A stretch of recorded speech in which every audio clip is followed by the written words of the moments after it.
You're now entering the LuxCore Studios. And you've secured a seat for the Protecting Your Radius podcast. Here, we build connections from your contracting profession to some of the top bleeding edge products and services. Don't get deterred. Let's not delay. Here is your host, Nathan Downs. Hey, what's up, everybody? Welcome to another episode of the Protecting Your Radius podcast. I'm your host, Nathan Downs. And on today's episode, just as I mentioned, since we had some technical difficulties last time, we've got Laurel back from Wood Defender, and she brought a friend.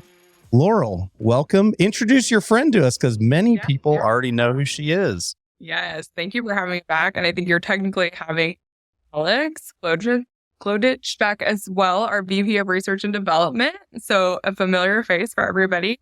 So thanks for joining us today, Alex. Thanks for me.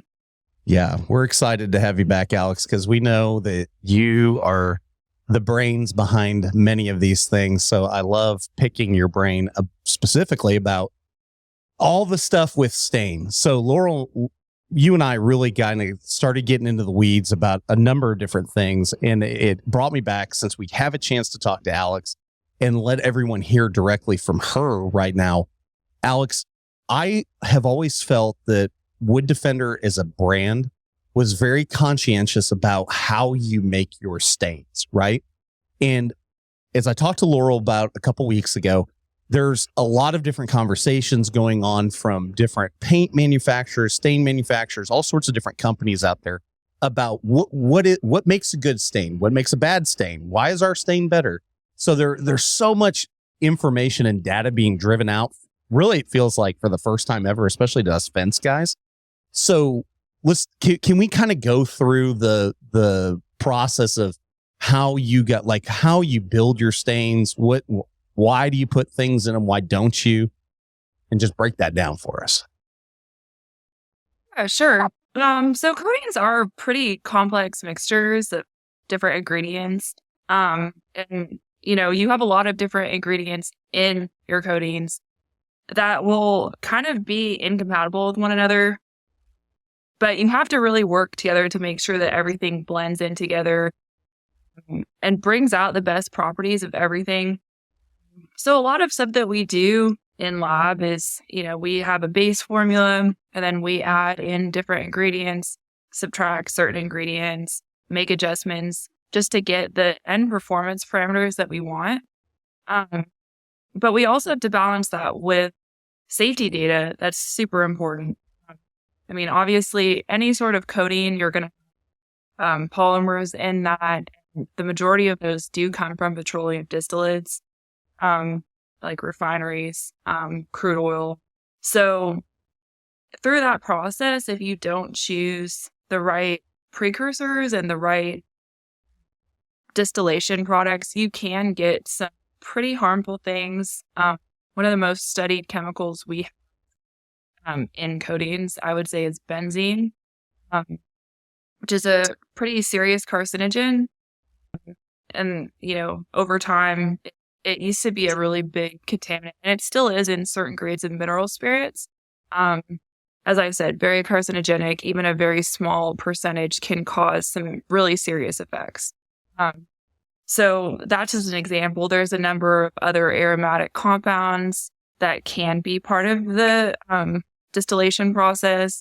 Polycyclic aromatic hydrocarbons, or PAHs, are another big thing in the industry that are known carcinogens and also can be really persistent toxins. So those are some of the things that we look out for as we look for new ingredients and look for ways to make things better. A huge priority of ours work here is to find ways to find ingredients that either don't have those at all, have extremely reduced amounts of them, have a really clean distillation process. And that's really been a big focus of our efforts for the last several years, is to just get safer ingredients in that regard. And there's other sources also that could be toxic, solvents, surfactants.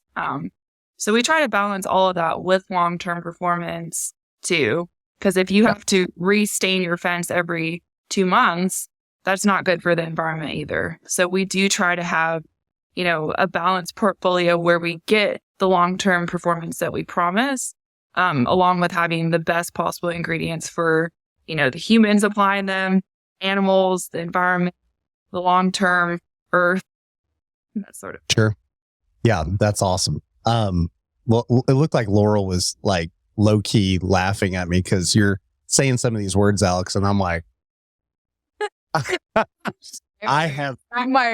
smiling. I'm like, I'm over here just, hey, if you're not watching YouTube, you need to probably watch this video on YouTube because as Alex is going through this, I'm like, what in the hell are we talking about? I have no idea, but I'm like, picket board post. Names yet. I know. I love it. I love it. So, okay. So one thing, all of that is incredible, right? One thing that I've always had a question, and I haven't asked you this, Alex, is when someone says an oil-based stain, okay, what does that mean? Like, are we talking crude oil or what kind of oil? I've got like a handful of questions I'm going to run through here. So what is an oil-based stain? What does that mean? So actually, I think that the oil-based originally came from one of the first resins used in coatings, which is linseed oil. They also have other vegetable oils like tung oil, just things that are able to cross-link together and form a film. So alkyds are derived from vegetables. That's, I think, originally the name of oil-based. But yeah, there's, drying and non-drying oils. You can have natural and petroleum-based sources of them. So you said something there, drying and non-drying. I have seen a stain that we applied on some boards, and I'm pretty sure I could go there today and touch it, and the dadgum oil's still coming off of it forever. Now, that's not how Wood Defenders works, right? But there was another one that I did that it seemed like it never dried. So, like, what does that mean? Why would one dry and one not dry? Well, do we want to get into the chemistry?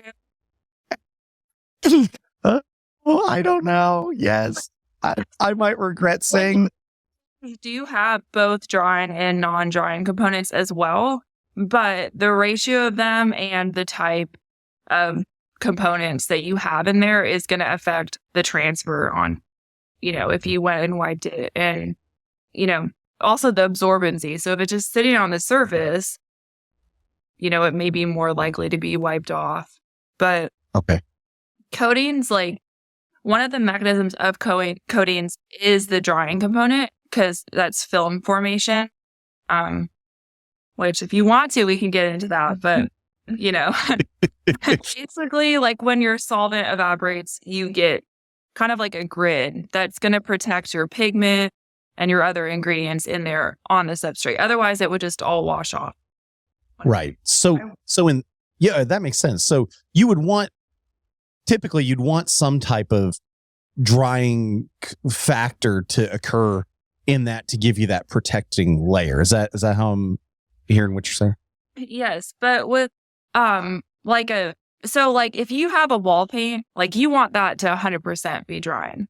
Right. Because you need a full film formed. But fences they're constantly being subjected to stress, strain, like it expands, contracts, has sunlight, a lot of movement with that. So in that case, like you do need some like conditioning elements as well as some film forming elements. If you use only film forming in that, you get what happens in water-based paints on, you see that with the fences when it starts cracking and peeling and flaking.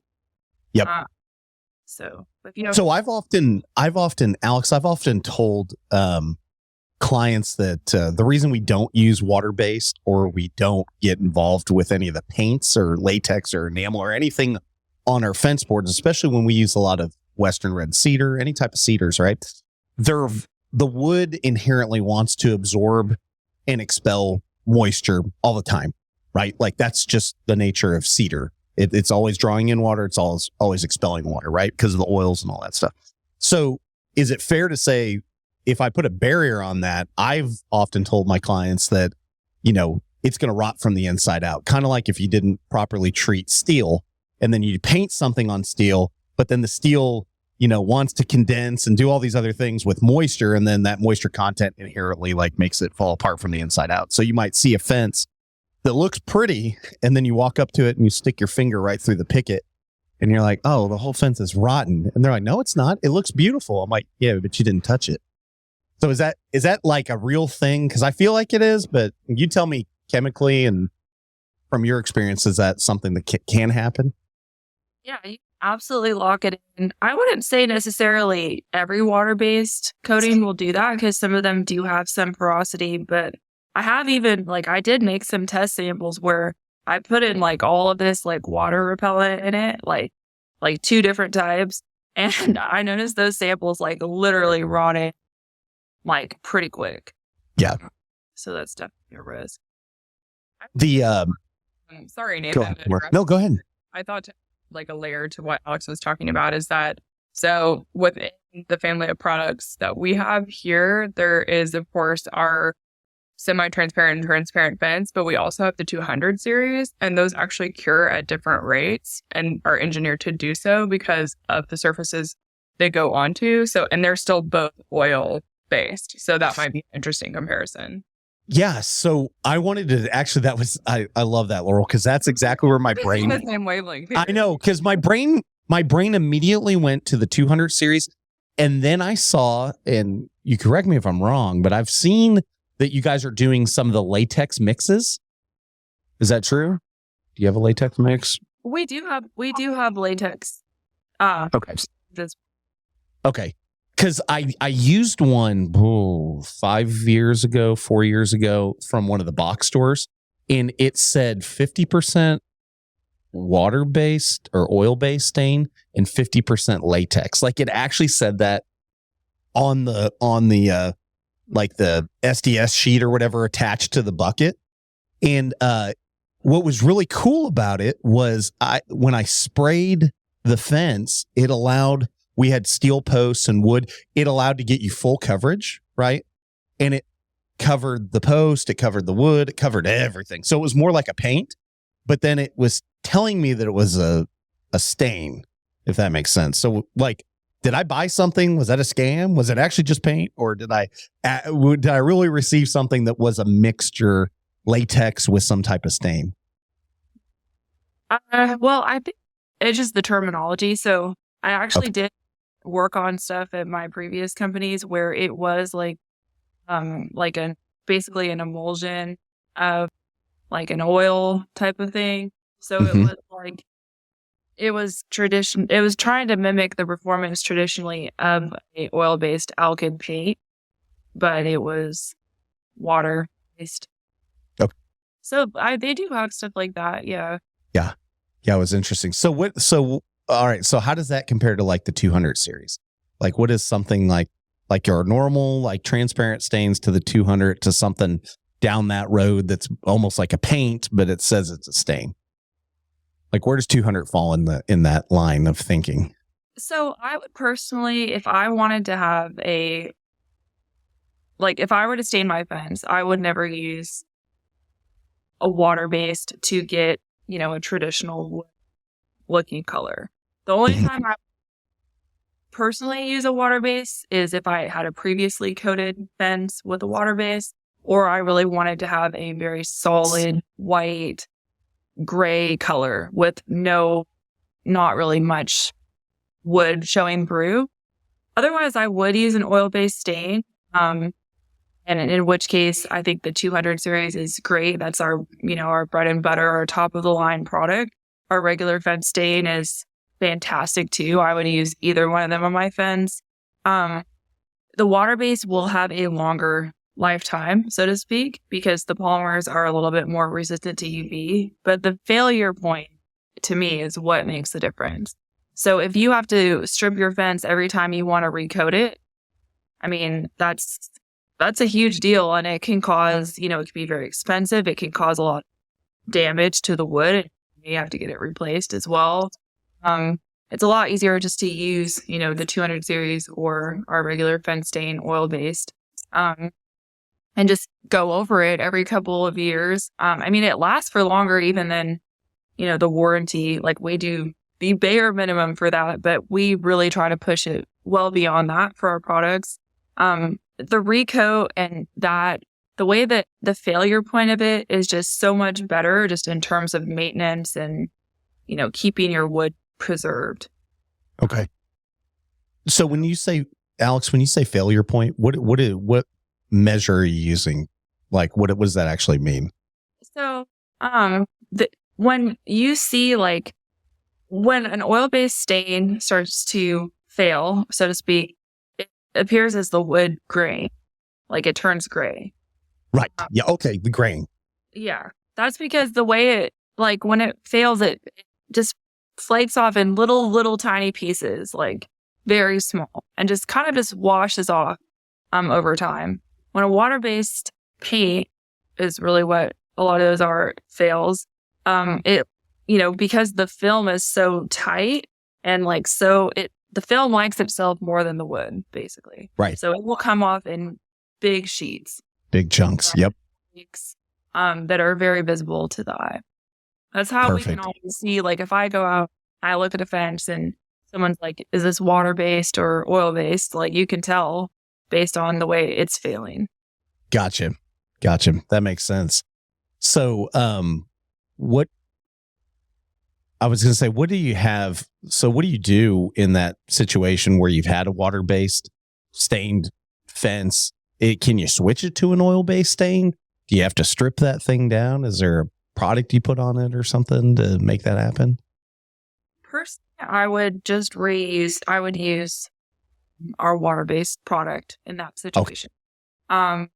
I wouldn't deal with stripping with it. I think you can oftentimes can damage the wood. It really does concern me to see some of certain chemicals that are used for it. I think, if you're using like a very strong acid, I think a lot of people are not fully aware of how to work with those and the dangers associated with it. Because, acids are some of the most dangerous things you can do, or people use like hydrogen peroxide concentrated. I would not recommend that. Like, I think if you do stay on top of maintenance with a water-based, you can get better performance than if you let it go for, 6 years and then it's already flaking and peeling off. Gotcha. So, Alex, you started going down the path here of, you mentioned what's safe, what's environmentally safe, what's safe for us while we're using any of these products, any type of coating. Laurel and I talked about VOCs. I still do not understand. I do understand. Laurel did tell me on the part that cut off from our last show that they create ozone, which is the thing that we don't want, right? But, Laurel, you had mentioned to me that we were getting into some of the things with that there's different groups and how they do classifications for, what has VOCs, what's low VOC, what's no VOC, that there's things that are VOC exempt and we don't even know if it should be, but it's just an EPA thing going out there. So Alex, all of that stuff is right in your wheelhouse. Let's talk VOCs. And I want to go the next step. Like, just again, I feel like I keep beating this horse to death here, is like, what are these VOCs and why should I care about ozone? Besides, I know we have an ozone layer around us. So the ozone layer is actually good ozone. It's the ground level ozone that's an issue. And I just want to give a shout out to Laurel, because I thought she did a fantastic job on, covering all of that stuff. And, she really said a lot of the things that I wanted to say. So good job. Well, thank you. Laurel, let's when you talk. That's good. She's learned well. For over 30 years, Southwest Automated Security has been the premier provider of gate operators, access controls, CCTV, and so much more. Visit southwestautomated.com today, taking dealers to the next level. It's a new, like I said, marketing's not new to me, but industrial coatings are. And I think if you're going to sell something, you really do have to know about it. I think you have, like, I feel personally the burden to be educated about the product that I'm, helping to place in the market for the very same reason that Alex does, because marketing is powerful, right? So the way that I position the product, I have a responsibility for. So, I just want to be a good partner in that way. Yeah. And that's so important to have. Just, anytime you're dealing, especially with chemicals, just to really be aware of what you're putting out. I mean, I have to answer to, our customers, and also, our factory employees, anyone that's handling our product, our salespeople. So it's so important to really delve into all the stuff you work with and make sure that you set realistic expectations, that you don't market something as safe when you don't know if it is or not. Like that just could be such a terrible thing to do. So we always err on the side of caution. But anyway, getting back into the VOC thing. So Laurel did mention it is mostly an environmental concern, and it just measures the creation of ground level ozone.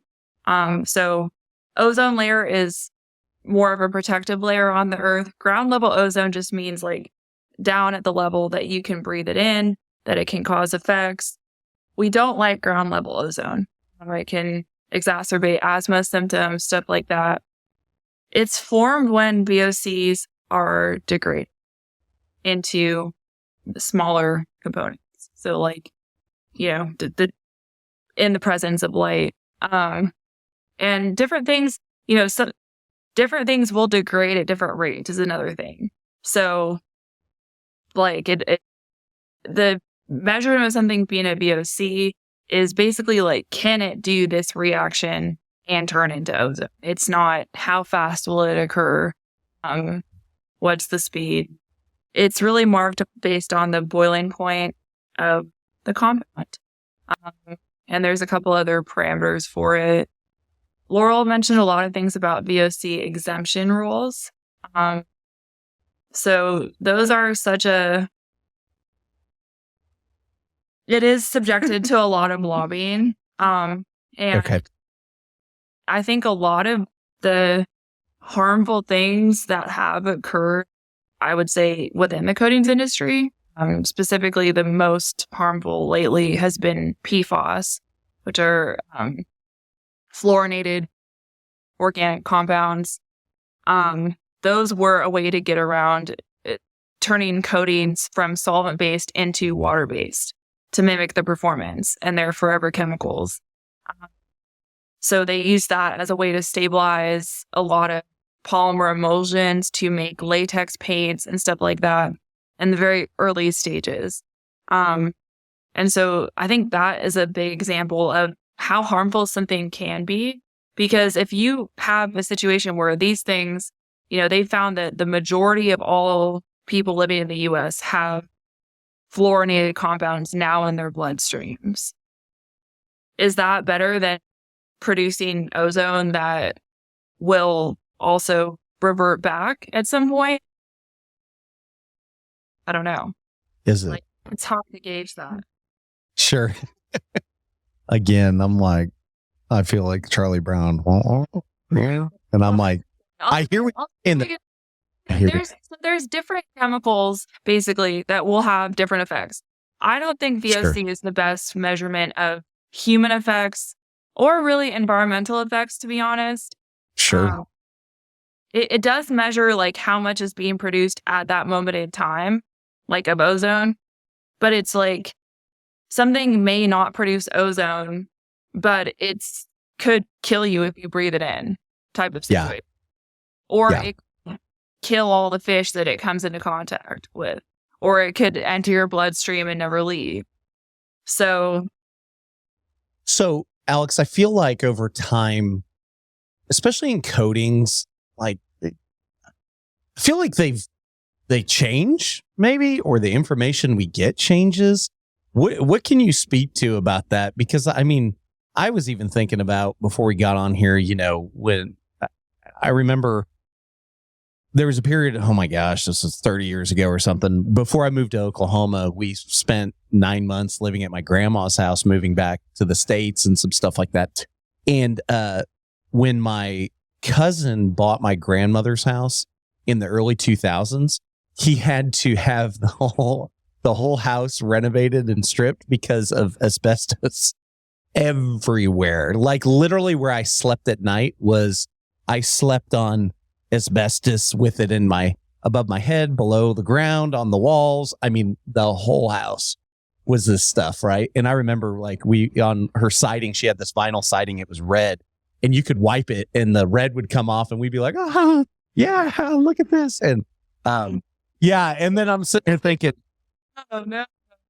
All right. And I'm like, and we wonder what's wrong with me. And I'm like, oh, it's because I was, 13 years old, wiping asbestos on my face, and my brother say, yeah, look, we're all red. And my parents are like, oh, that's cute. Stop doing that. We don't know what it is. And then now I'm like, I think it was me dying and I didn't even realize it. So and is better. Sometimes it's better. Sometimes it's not better. So I feel like coatings are something that can change over time. What can you speak to about that, Laurel? Or sorry.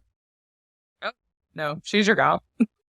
They totally can. I mean, we didn't even have the ability to really characterize the exact compounds that are chemicals until, computers really made it all possible. Scanning electron microscopes, we've gotten technology where we can really get, okay, this is this exact chemical, and really do like speciated testing. I would say in the last 30 to 50 years, it is exploding with the amount of knowledge we have. Currently, we don't have a lot of data on stuff. We know about benzene exposure and we know about the effects that causes. We don't really have a lot on other stuff. Polymers, which is the main ingredient in coatings.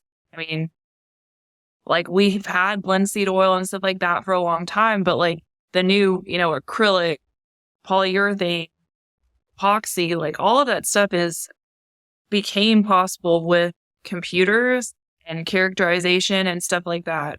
A big thing is if people are allowed to sell stuff like raw material ingredients without having 100 years of testing, and they don't require them to do studies on humans to make something able to be sold. They don't say okay, you have to put all these people in this chamber and then have them drink it and, expose them to it, gas of this chemical and say it's safe. They do some animal testing studies, or they'll ask for data on similar ingredients. But a lot of stuff is finding out along the road, oh man, that actually isn't the best. And over time, we've gotten the ability to predict it. But even with asbestos, I don't think they would have really even known what the fibers looked like, because the microscope that would allow you to visualize those fibers, really has come out more recently. Yeah, I would second that, because I think, we did talk a little bit when we last met, about, and this is something Alex brought to my attention, that, we talked a little bit about how sometimes manufacturers of raw materials will kind of create a derivative that doesn't have a ton of study behind it in order to move something into market. But I would say in the case of something like asbestos, I wouldn't say that was necessarily a willful deception. I think it's more of they discovered basically this compound and we're able to build a substrate that solved a lot of problems for building, right? And it just was hey, this works at face value, and they didn't have that testing available to them. So I think that's why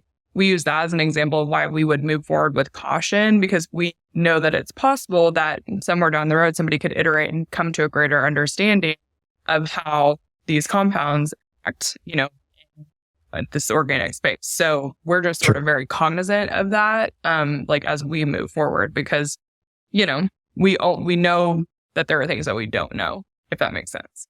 Yeah. We don't want about asbestos, we can look out for stuff that looks similar under a microscope. and say that might be an issue. But yeah. So does like asbestos look like the COVID-19 virus or something under a microscope, or what is this? You're going to have to get like visual aid to come across this. I know. I'm going to like Google this. I'll send it to Rob. Be like, Rob, throw these pictures in while we're talking. We got to make the YouTube video look more cool.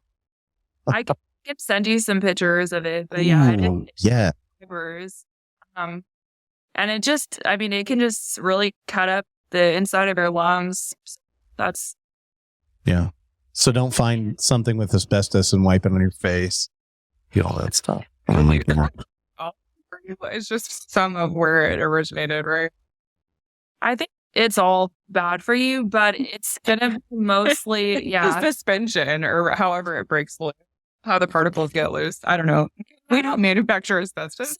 I know, right? Like what? Why do we have to worry about it? So we do have new ones coming out, like that we also have to be mindful of that are still, like crystalline silica is one, like we're really careful of for powders because that could be pretty harmful. We're very careful with any, even if we get like a red pigment, like it could be contaminated with that. So we're really careful about, okay, it needs to be below this or you can't have it. With coatings, the thing about like things like crystalline silica and asbestos and carcinogens and stuff like that is a lot of times when it's bound in a coating, it is not at risk for the person spraying it as much as it is for, like, let's say the person in the factory adding the bag of pigment in. Or the thing with asbestos that was a really big issue is it was used in insulation. So if people were pulling it down, the fibers, they could inhale it. Or another big thing was when people were sanding, like the ceiling and stuff, like popcorn ceiling, and then that was atomizing.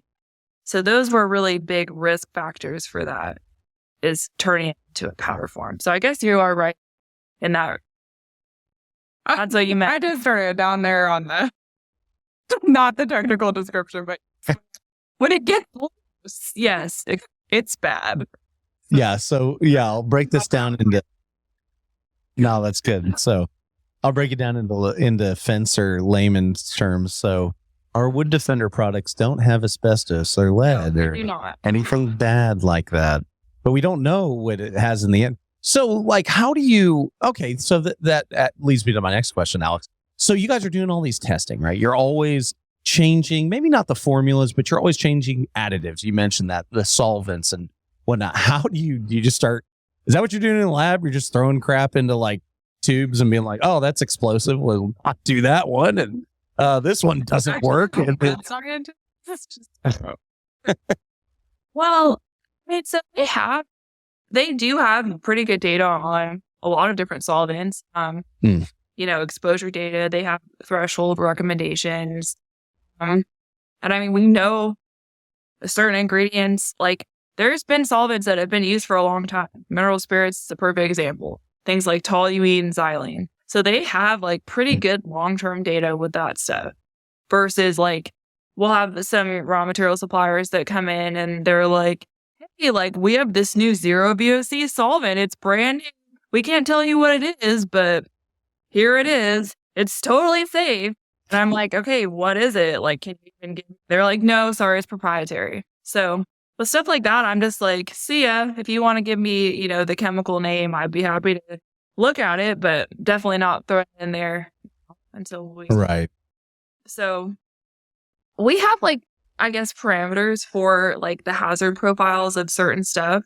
But there is data, if we're saying like odorless mineral spirits versus toluene, for example, we know toluene is more harmful to humans than odorless mineral spirits that doesn't have any HAPs.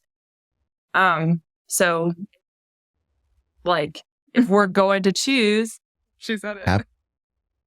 Did you say HAPs? What's HAPs? HAP stands for hazardous air pollutants. So in terms of like, we were talking about like VOC versus, as a way to measure hazardous air pollutants measures, usually most HAPs are VOCs, but it also has a more human health and safety type of measurement for it. So I do like that as a... Gotcha. Yeah. So you think HAPS classification would be more important to discuss than a VOC? Because a VOC is a HAP. Is that right? Am I thinking about that right? Not all VOCs, Hello. but the majority of HAPs are VOCs, except for a couple really small, usually metal, like different types of like lead, I think. Is that. Oh, okay. Yeah, we don't have lead in any of our Wood Defender products, right? Okay. Roll. Nailed it. Yeah. Yeah. Okay, so the apps thing is super tricky. Super tricky. That's our new buzzword. VOCs are out, HAPs are also out, but in, if you want to talk about safety. Yeah. Ooh, I like that. The HAPs are gone, but we're going to talk about the HAPs instead of the old VOC. That's fine. Hey, that's cool. Can you see that when I did that? Whoa.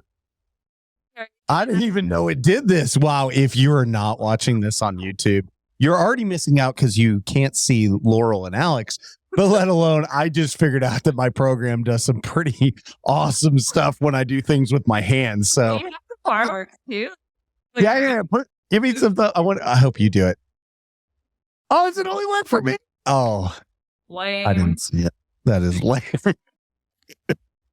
Like you rapid fire, like the thumbs up and fire. Oh, right. What the heck? It's crazy. I'm not really sure what's happening right now, but all right. So, ladies, I want to save some meat on the bone for us to talk about at FenceTech, Alix, for sure, when we're up there face to face. So let's wrap this thing up, put a bow on it. You guys have a lot of things going on down there. I know you've been working on stuff. Laurel was starting to get into it a little bit, and of course, like I said, kind of cut that thing off. So there was a new product or an improved product. I'm not sure if it's quite new or improved, but Laurel, you mentioned that. If you want to like throw it out there, and then Alix, if you want to tie this thing up and add any real technical things, so I could sit here and look like an idiot, that'd be fine too. So The fireworks on and nobody will know. No. Yeah. So, what we were talking about before, when in terms of engineering these products and kind of this like ongoing internal process of always improving and always building the best products we can for performance as well as those safety profiles. We were talking about Easy Clean, which for us is actually, it's not really a new product. I would classify it as a cult classic. Everybody here loves it. It has been available to our contractors, and to the trade, in those larger 5-gallon buckets. It is a multi-purpose cleaner. So we recommend it, for application with your fence staining jobs, and to take it on job sites. You're going to use it to both protect as well as clean up, job site areas, windows, gutters, AC units, those kinds of things. But it has a lot more applications. And we decided, hey, we think that this is something that everybody's going to be as enthusiastic about as we are. So Alix retooled the product. She'll talk about that. But we are really excited to be releasing it in a 1-gallon size. So super excited for that, because it really does have a lot of household applications. If you're thinking about the spectrum of basically surfactants and those household cleaners, it's not quite as mild as something like Dawn dish soap, but it's also not as heavy duty as something that you would be worried about having around your kids or pets.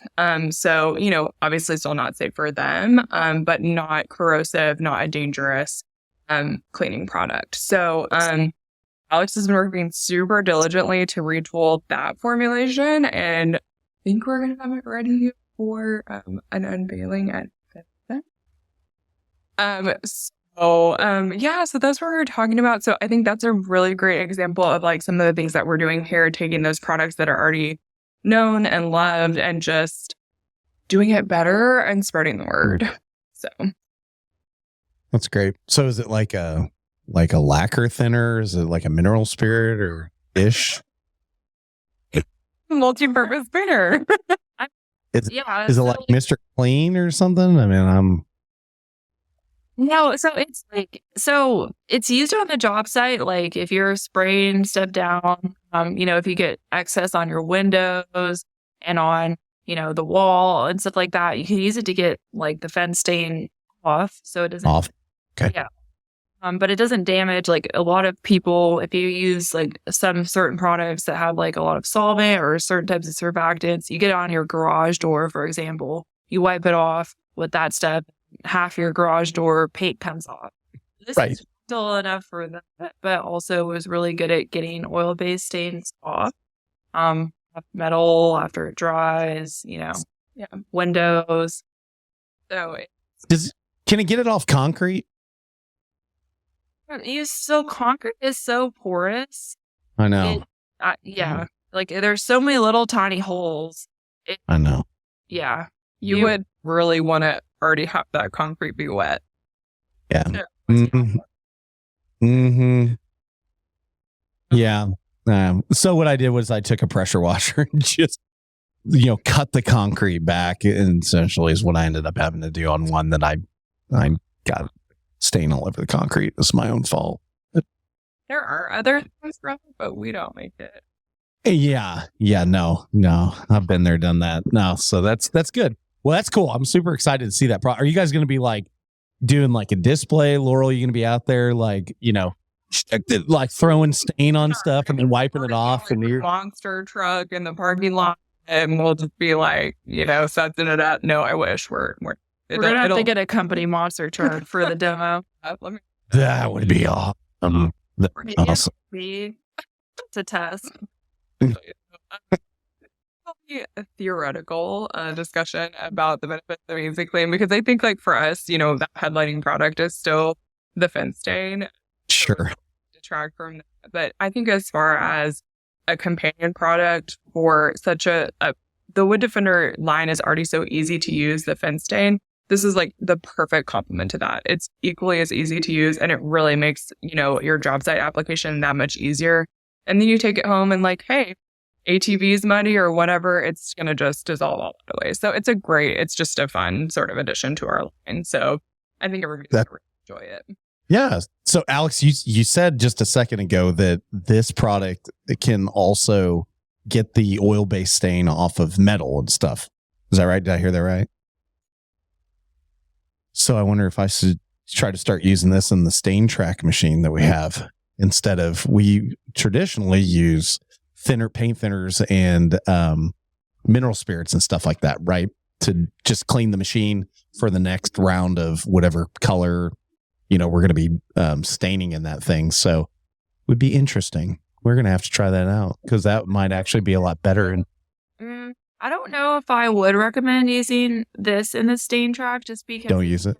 I mean, it's mostly water, so that could have not the most favorable interactions, I would say. Like, it's good for getting stuff off, but then if you put an oil-based stain in it again, like it could have interactions with, any residual water. Or you could so clean your stain track one time.